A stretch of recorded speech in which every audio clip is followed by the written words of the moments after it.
వెంకటాచలమునందు మాత్రమే జరిగే అద్భుతం ఏమిటో తెలుసా అండి?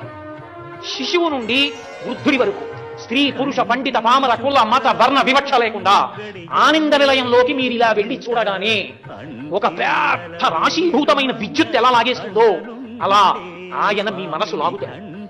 అందుకే అప్పటి వరకు అబ్బా ఏమిటోనండి అన్నవాళ్ళు ఎంత బాగున్నాడని అంటారు. వెనక్కి నడవడం జీవితంలో అలవాటు ఉండదు. తోసేస్తున్నా గోవిందా గోవిందా గోవిందా గోవిందా నువ్వు బయటకు వచ్చి కూడా ఇలా చూస్తుంటారు. తొంగి ఎలా ఉంది ఏం చెప్పనండి అంటారు. అంటే నువ్వు ఎంత ప్రయత్నం చేసినా మనసు నిలబడదు. ఓం శ్రీనివాసాయ నమః అంటుంది, ఇలా పువ్వేయి మనసు ఎక్కడికి పోతుంది. అలా వెళ్ళిపోయే మనసు ఒక్క ఆనంద నిలయం దగ్గరికి వచ్చేటప్పటికి మాత్రం మీరు వెళ్ళమన్నా వెళ్లకుండా ఆయన మీదకి వెళ్తారు. అంటే మీ మనసు మీరు పెట్టడం కాదు, మీ మనసు తను లాగుతాడు.